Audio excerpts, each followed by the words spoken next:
They say the worst kind of betrayal is the kind you never see coming. The kind that wears your favorite perfume, sleeps on your side of the bed, and smiles at you across a candlelit dinner table while quietly, methodically dismantling every single thing you ever built. I know that kind of betrayal. I survived it. And then, slowly, deliberately, with every ounce of grace I had left, I made sure it was the last thing that man ever did to a woman who loved him. I was 41 years old, standing in 28-degree weather in a Burberry coat, and the most important thing I would ever do in my life had nothing to do with me.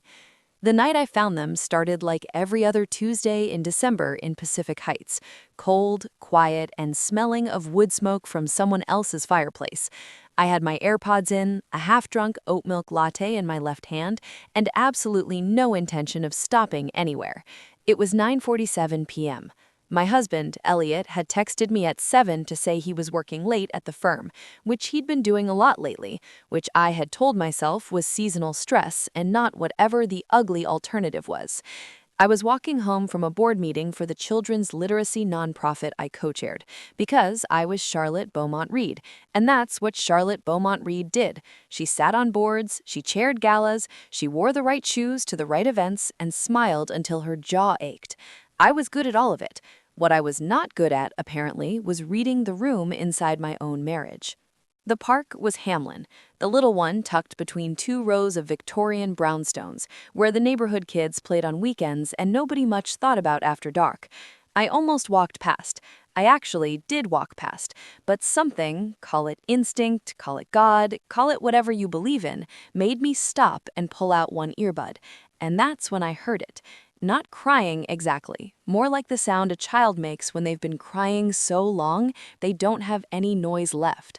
Just the shaking, the hiccuping, the desperate attempt to stay quiet because someone once told them their crying was too loud. There were two of them, a boy, maybe 7, and a little girl, maybe 4, bundled against his chest like he was the only warm thing left in the world, which, at that moment, he was. I crouched down in my $2,000 coat and asked him what happened. His name was Nolan. He told me his sister's name was Bria.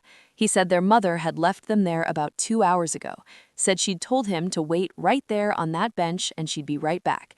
He said he'd believed her right up until he didn't anymore. His sister wasn't crying. That scared me more than anything. A 4-year-old with her eyes half closed in December isn't sleepy. I scooped Bria up and called 911 before I even stood up straight. Then I called Elliot. He didn't answer. I told myself it was because he was in a meeting. The police came. Then an ambulance because Bria's fingers were borderline hypothermic. Then a social worker named Patrice, who looked at these two children with an expression I recognized, the look of someone who had seen this specific tragedy too many times and still hadn't figured out how to make their face stop caring. I gave my statement, I gave them my card. Patrice asked if I was willing to be listed as a temporary emergency contact while they located the mother, and I said yes without thinking about it twice. I got home at 12:30 in the morning. Elliot was asleep, or pretending to be. I stood in the doorway of our bedroom for a long time, watching the shape of him under that 800 thread count Egyptian cotton, and I thought, something is wrong in this house. I just don't know what kind of wrong it is. The next morning, over coffee and the Chronicle, I told Elliot about the children. He said, "God, that's awful," and turned a page. My husband was a partner at Beaumont and Reed Family Law, a firm his grandfather had started and his father had grown, and he had, over 22 years, transformed into one of the most lucrative family law practices in Northern California. He was handsome in that weathered, patrician way, silver at the temples, strong jaw, the kind of man who looked exactly like what he was supposed to be. I had loved him for 19 years. I had raised our daughter Waverly with him. I had built a life with him that most women in our circle quietly envied. I knew this because they told me, right to my face, at dinner parties, with wine in hand and a particular kind of smile that meant they were also sizing me up for weakness. Pacific Heights will do that to you. Money and proximity breed a very specific strain of competitive tenderness, where everyone is your friend and everyone is watching. I'd learned to navigate it early. I smiled wide and kept my cards close, and never, ever let anyone see me flinch. It was, I realize now, exactly the kind of training that would save me. 3 days after I found Nolan and Bria in that park, Patrice called me. The children's mother had been located. And here is where the story I thought I was in collided with the story I was actually in. The mother's name was Simone Carver. She was 33, originally from Stockton, currently residing in a studio apartment in the Tenderloin.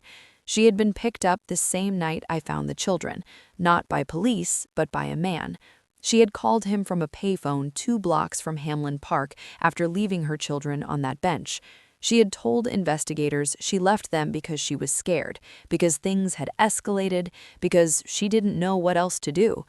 When they asked her who the man was who'd come to get her, she wouldn't say, but her phone record said his name, and Patrice, who had a particular talent for knowing when to share information and when to hold it, told me the name over the phone in a very neutral voice, the way people deliver news they know will land like a bomb. The man's name was Elliot Reed, my husband, the father of my daughter, the man who had been working late 3 nights a week for the past 8 months. I hung up the phone. I sat down on the marble kitchen floor in my Hermes robe, and I made a decision right there, cold tile against my legs, that would reshape every single thing that came next. I was not going to cry. I was not going to confront him. I was not going to give him the gift of knowing that I knew. I was going to be smart. I was going to be still. And I was going to find out every last thing before I made a single move. Here is what you need to understand about marrying into a family like Elliott's. Everything is documented, not because they're organized, because they're scared. Scared of each other, scared of exposure, scared of the kind of financial reckoning that comes when a dynasty starts showing cracks. The Reeds had been keeping files on each other for 3 generations, which meant Elliot kept files, which meant I knew where they were. I had simply never had reason to look. Until now. I spent the next 6 days being the most perfectly composed version of Charlotte Beaumont Reed that I had ever been. I cooked dinner. I attended Waverly's winter showcase at her school in Marin. I hosted a small holiday cocktail party for 12 couples, stood next to my husband in our foyer, and smiled at every person who walked through that door. Meanwhile, I was working. Early mornings before he woke up, late nights after he fell asleep. I had always handled the household finances. Elliot thought this was because I liked being organized, but the truth was that I had a business degree from Wharton, and I simply did not trust anyone, including my husband, with money I couldn't see. What I found in those files wasn't just an affair. It was a second life, and the second life had been running for longer and in more detail than anything I had imagined. Simone Carver wasn't just a woman Elliot was seeing. She was a woman Elliot had been quietly, systematically supporting for 4 years. There was an account, not in his name, not in hers, held through a Delaware LLC called Harbor Spring Consulting that had never consulted on a single thing. Money had been moving from our joint investment accounts, through a law firm escrow account, through Harbor Spring, and into a bank account that paid Simone's rent, her car note, her medical bills, and, more recently, her children's expenses, Nolan and Bria's expenses. I sat very still for a long time with that information. Then I did the math I had been refusing to do since Patrice told me his name. Nolan was 7. Elliot and I had been having serious marital strain right around the time Nolan would have been conceived. I had been in New York for 6 weeks that spring helping my mother through a hip replacement. 6 weeks was plenty of time. I didn't have DNA proof, not yet, but I have always been good at math, and the math here was devastating and clean. My husband had a second family. He had been financing that family with money he had moved, skillfully and illegally, from accounts that included my inheritance from my father. He had left his own children, and yes, I mean his children, I'm certain of it, on a park bench in December because whatever Simone had threatened or demanded had panicked him. He had not gone to check on them. He had simply retrieved their mother and driven her somewhere, and then come home and gotten into bed next to me, and in the morning he had read the newspaper and said, "God, that's awful." You want to know the thing that broke me? The only thing that broke me in all of this? It wasn't the affair. It wasn't even the money. It was the image of Nolan, that small, serious-faced 7-year-old boy sitting on a freezing park bench, holding his little sister, believing with his whole heart that someone was coming back, and nobody came.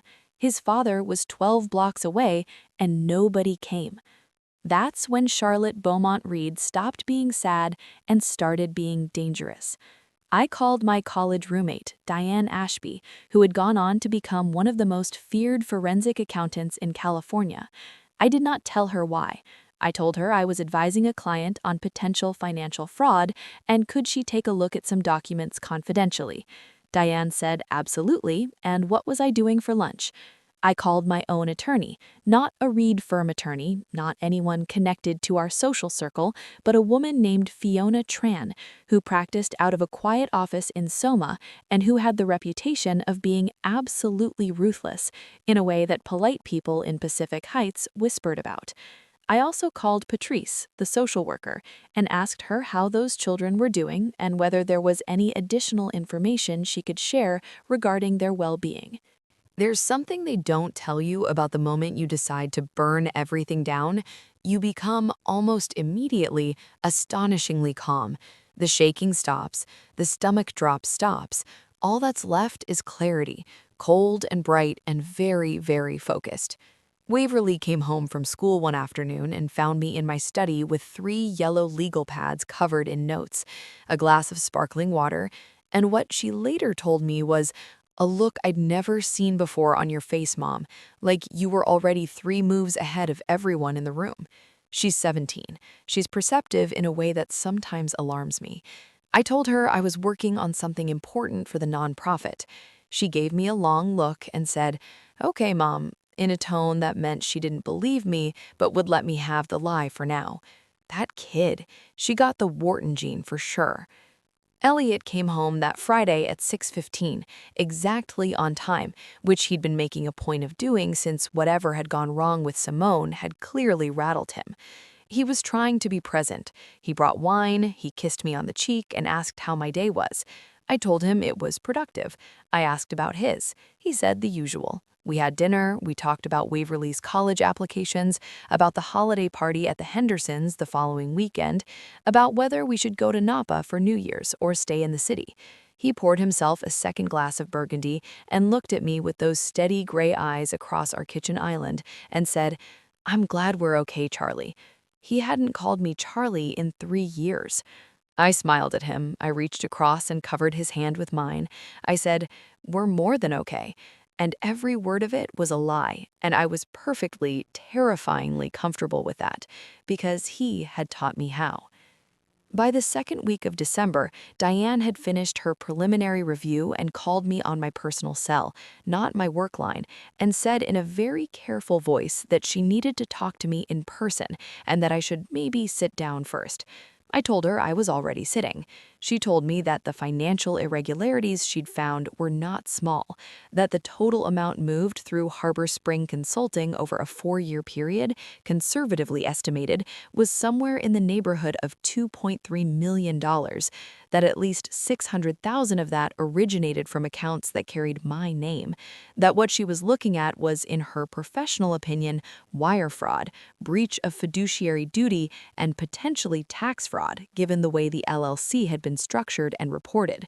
That if this were her situation, and here she paused for just a moment, she would not be having any more dinners with this person before speaking to a very good attorney. I told her I already had one. She said, "Good." Then she said, "Charlotte, are you okay?"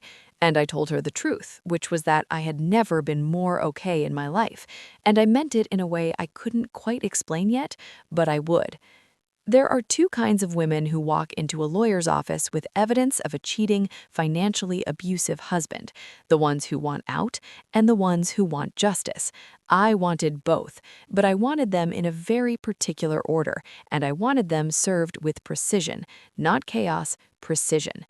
What nobody tells you about being a woman in a marriage like mine is that you spend 19 years becoming fluent in your husband's world while quietly remaining invisible in it.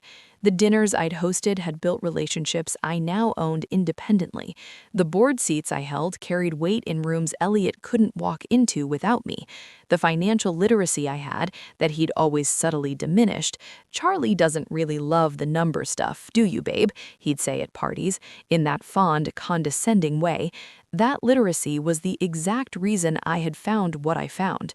The scaffolding he assumed was decorative was in fact load-bearing, and I was about to test exactly how much weight it could hold. Fiona Tran reviewed everything on a Thursday.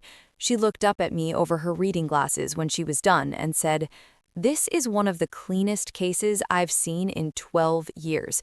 You've done half my job for me." I told her I'd always been good at homework.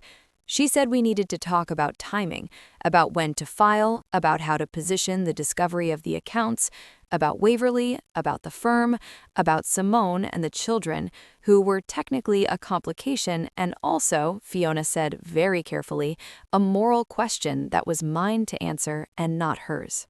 I had been thinking about Nolan and Bria every single day since the night I found them, and I had been sitting with one specific question.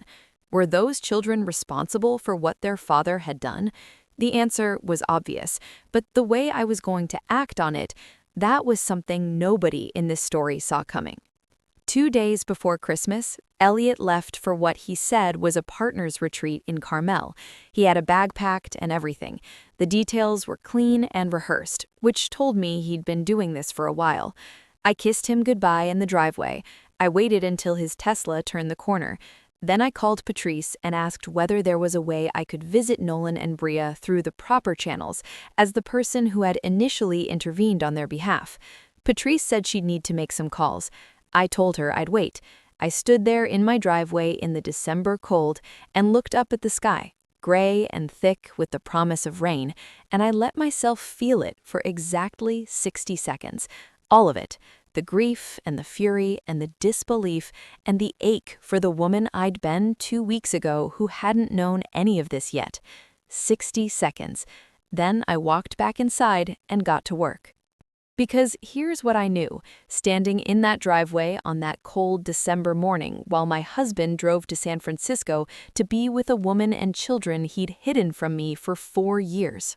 He thought I was a beautiful, well-connected accessory to a life he'd built. He thought I'd kept the accounts organized because I was tidy. He thought I'd stayed quiet because I was content.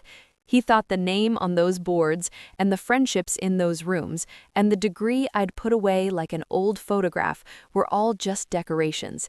He had no idea that the woman he'd been underestimating for 19 years had been keeping score, and the bill was coming due. But not yet. Not quite yet. Because the best revenge is never the fastest one. It's the one they never see coming until it's already done. And mine wasn't done. He thought I was waiting for him to come home. What he didn't know was that I had already rewritten the ending. January in San Francisco is gray and cold and brutally honest in a way that December, with all its tinsel and obligation, refuses to be. It's a month that strips things bare. That January stripped everything. I had spent Christmas pretending with the kind of skill that, honestly, I think deserved some kind of recognition. Elliot had come back from his Carmel retreat with a bottle of Opus One and a new cashmere scarf for me, and we had sat across from each other at Christmas dinner, Waverly between us, candlelight on the table, Sinatra on the speaker, and it had looked exactly like the life people imagine when they imagine Pacific Heights. Meanwhile, I had a meeting with Fiona Tran scheduled for January 3rd, and documents filed in a safety deposit box at a Wells Fargo branch that Elliot didn't know existed. Let me tell you about the safety deposit box. I had opened it in October, 2 months before I found Nolan and Bria, because some quiet, persistent voice that I'd been ignoring, had been telling me for a while that I should have a place that was only mine. I had put in it copies of my prenuptial agreement, my Wharton diploma, my father's will, and a small journal I'd been keeping on and off since Waverly was born. I put it there the way women put things in the back of a drawer, not because you know you'll need it, but because something animal in you needs to know it's safe. After Patrice's phone call, I added Diane's preliminary report, then Fiona's intake notes, then the bank statements, then the Harbor Spring LLC filing documents, which I had obtained through a very simple public records request, because Delaware LLCs are less private than people think. The thing about building a case against someone who believes you're not paying attention is that they make it very, very easy for you. Elliot made a mistake in the first week of January that I think, on some level, he'd been on the edge of making for a long time. He came home on a Wednesday and he was off. Not nervous. Elliot didn't do nervous in any obvious way, but there was something clipped in him, something wound too tight, and he had 2 bourbons before dinner instead of 1, and at dinner he said something that stopped the room for me, even though Waverly, focused on her pasta, didn't notice. He said, "You know, some people spend their whole lives building something, and then the people around them just take it apart without even understanding what it cost." He was looking at his plate when he said it. I asked him, very calmly, who he was talking about. He looked up and said, "Nobody, just thinking about a client situation." And then he smiled, and the moment was over. Except it wasn't over. Not for me. I spent the next 2 days thinking about what he'd said and why he'd said it. Simone. Something had shifted with Simone. I had Fiona put a call in to a private investigator she worked with regularly, a woman named Bex who looked like someone's aunt and operated with the precision of a surgeon, and I asked her to find out what was happening on Simone Carver's end. What Bex found out within 72 hours was this. Simone had retained an attorney of her own, a family law attorney, not a Reed firm attorney. Simone, it appeared, had finally decided to stop accepting what she was being given and start demanding what she was owed. She was going to file a paternity suit. My husband was about to be exposed, not by me, but by the woman he'd been hiding, and this, I realized, was the part where I had to make a choice about what kind of story this was going to be. I could wait. Let Simone file, watch the whole thing collapse on Elliot from the outside, take my settlement, take my daughter, take the money Diane had tracked, and walk away with everything I was legally owed.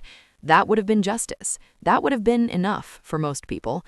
But I had met Nolan. I had held Bria in my arms on a December night when her fingers were going cold. And there was a specific kind of injustice being done to those children that had nothing to do with money. Their father had left them on a bench. He had spent 4 years quietly acknowledging their existence with checks written through shell companies while publicly pretending they did not exist. No child support filing, no custody arrangement, no legal acknowledgement whatsoever. They were the family he maintained in the dark, and he had been planning, I believe, to maintain them in the dark indefinitely. I was not going to let that happen. What I did next is the part that my attorney later told me was either the bravest or the most reckless thing she had ever seen a client do. I called Simone Carver. I had her number from the social worker documents. I had thought about calling her for 3 weeks. I had rehearsed it in the shower, in the car, in the half-asleep minutes before dawn when the house was still and Elliot breathed steadily beside me like a man without a secret in the world. When I finally dialed, my hand was steady. She answered on the 3rd ring, suspicious and careful, and I said, "Simone, my name is Charlotte. I'm Elliot's wife. And before you hang up, I want you to know that I'm not calling to threaten you. I'm calling because I think we both got played by the same person, and I think we'd both be better off if we talked." There was a very long silence.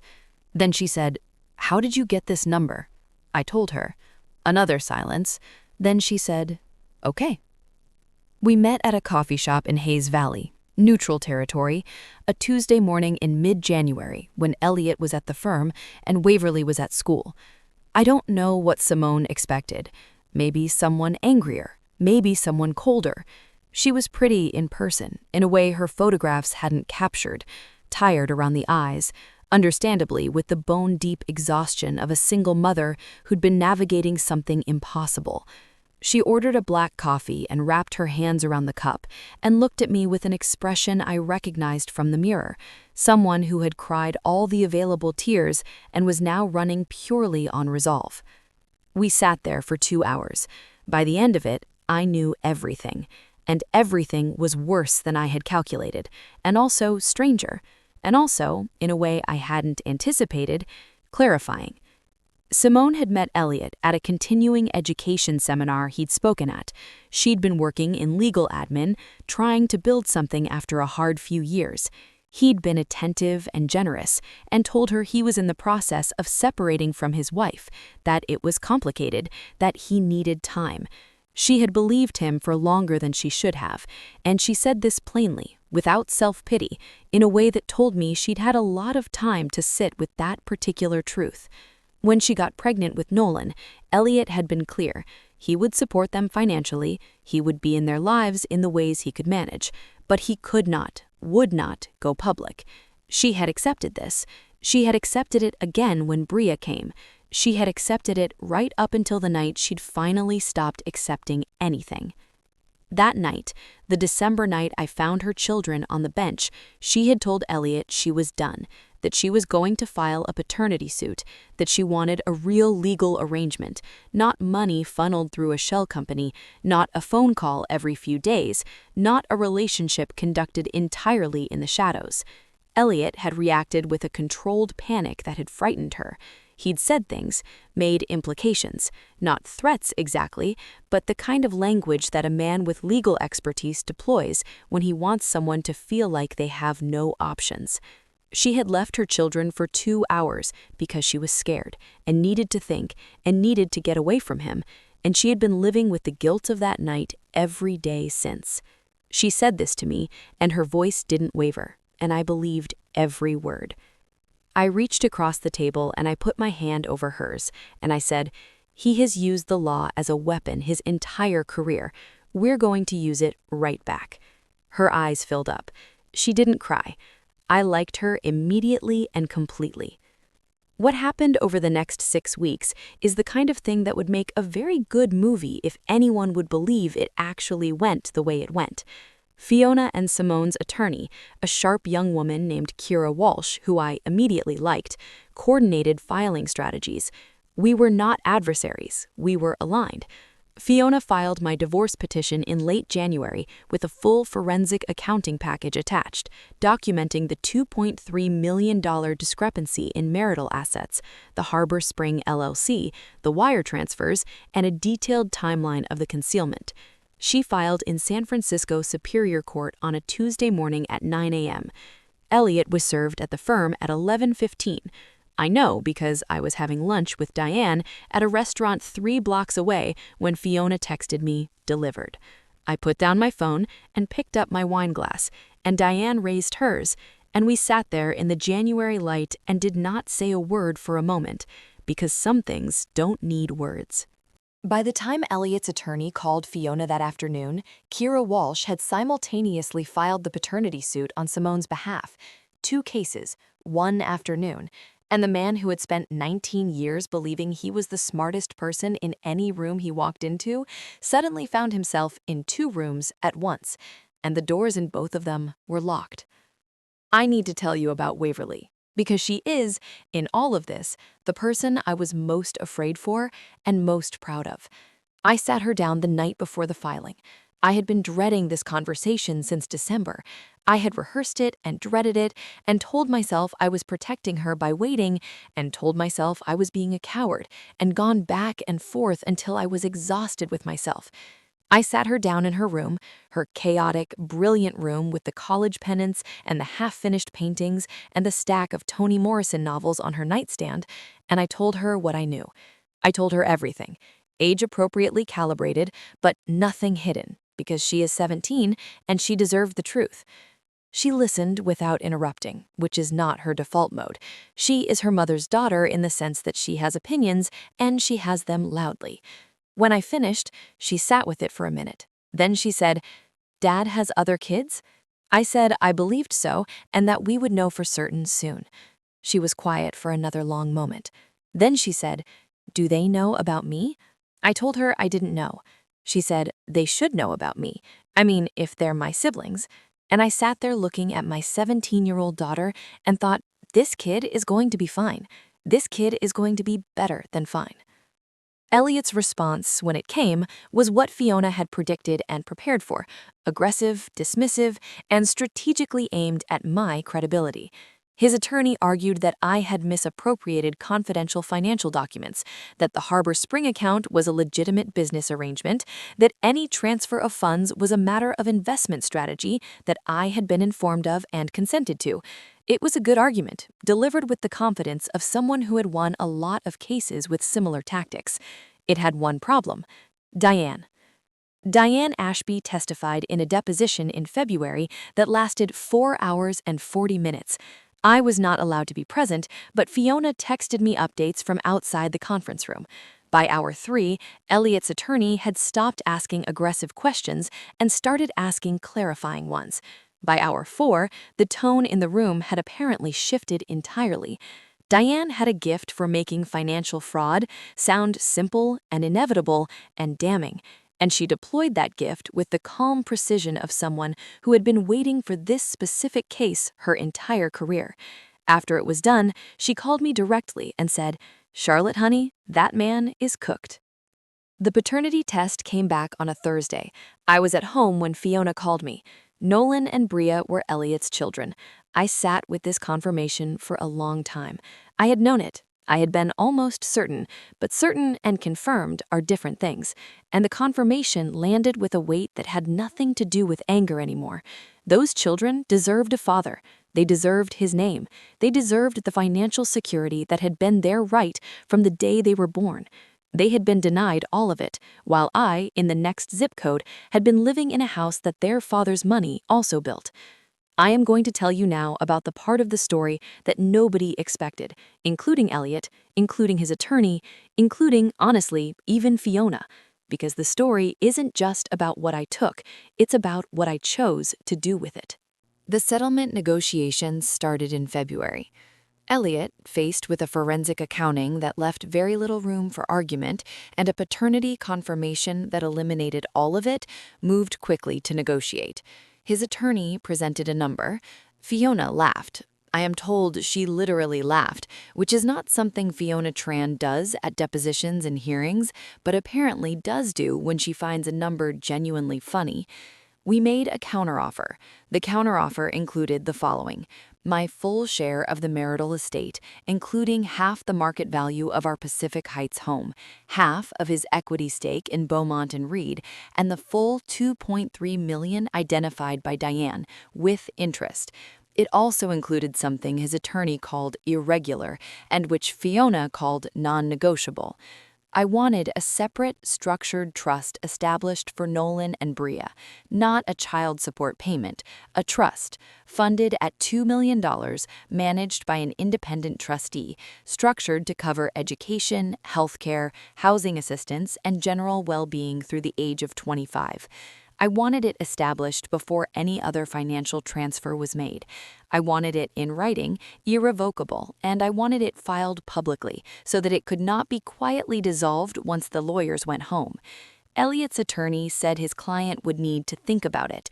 Fiona told him his client had 48 hours before we proceeded to trial, where all of this would become very, very public, including the Harbor Spring filings, which several journalists had already begun asking about through public records requests. He signed in 36 hours. The divorce was finalized on a Friday in late February. I wore a dark green dress and low heels, and I went to the courthouse with Fiona and Diane, and I signed my name, and I walked out into the San Francisco sun, which had decided, for reasons of its own, to show up that morning for the first time in 2 weeks. I stood on the courthouse steps and took a breath, a real one, the kind you don't realize you've been holding for months.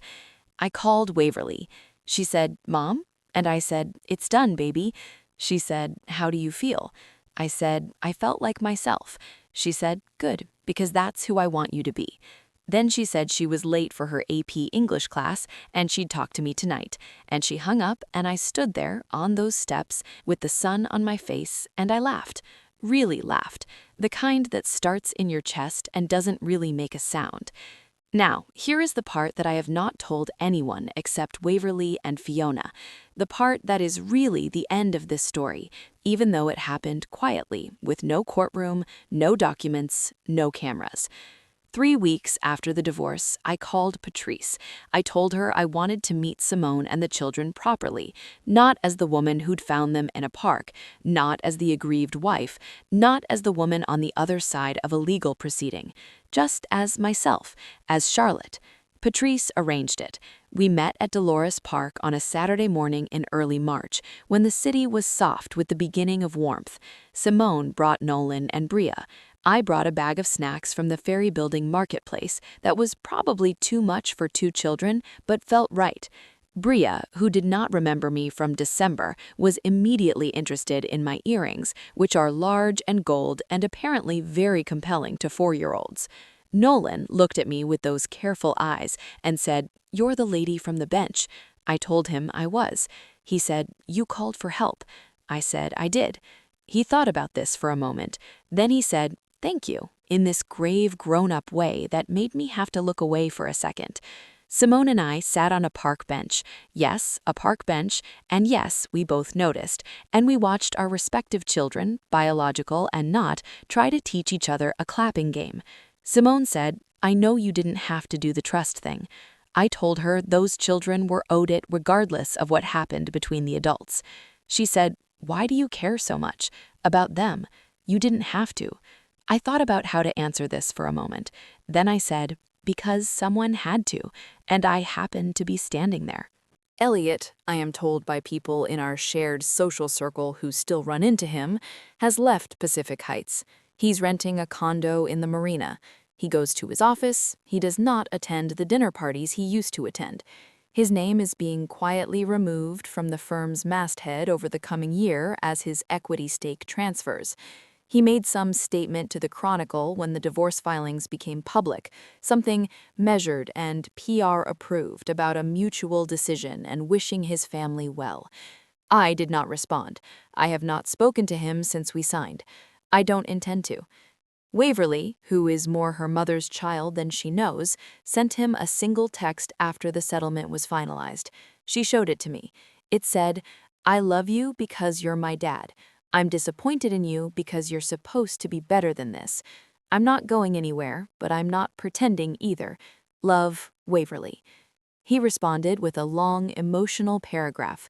She replied with, "I know, Dad," and left it there. That girl, she is going to run something someday. Something important. I cannot wait to watch. I kept the Pacific Heights house.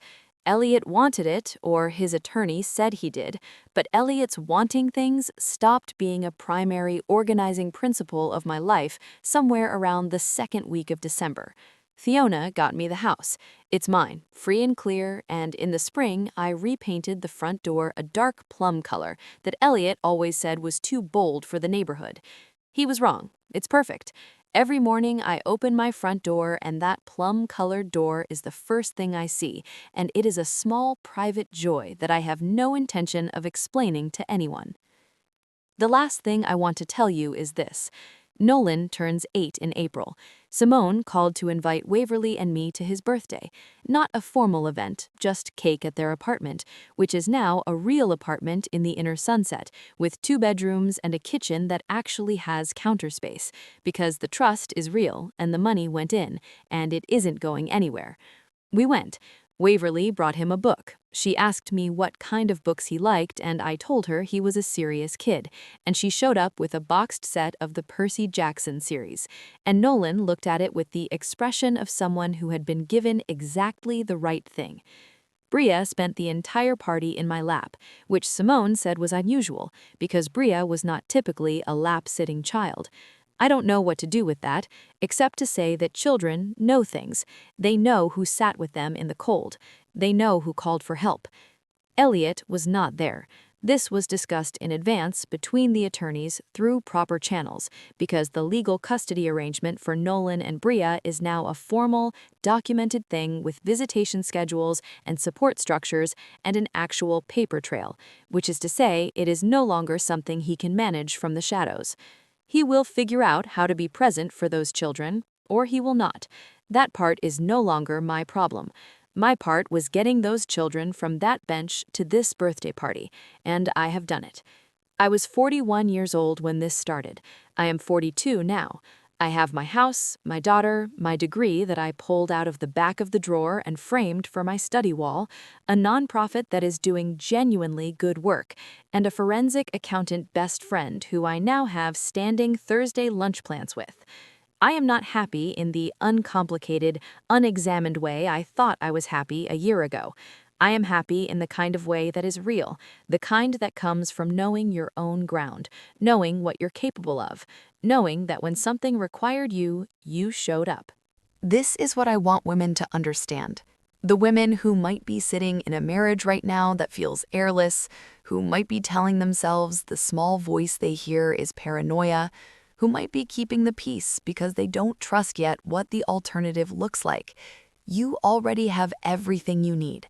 The degree you put away, the relationships you cultivated, the financial literacy you were told was too much, the quiet you've been keeping that you thought was weakness.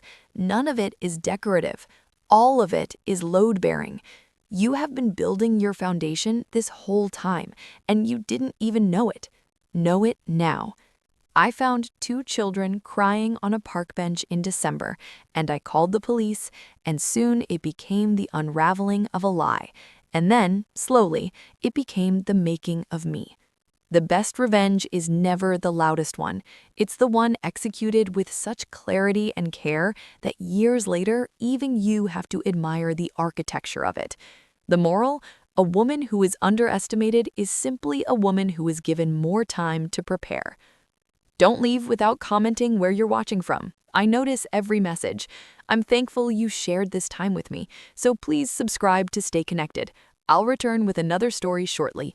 Until then, stay grounded and keep believing.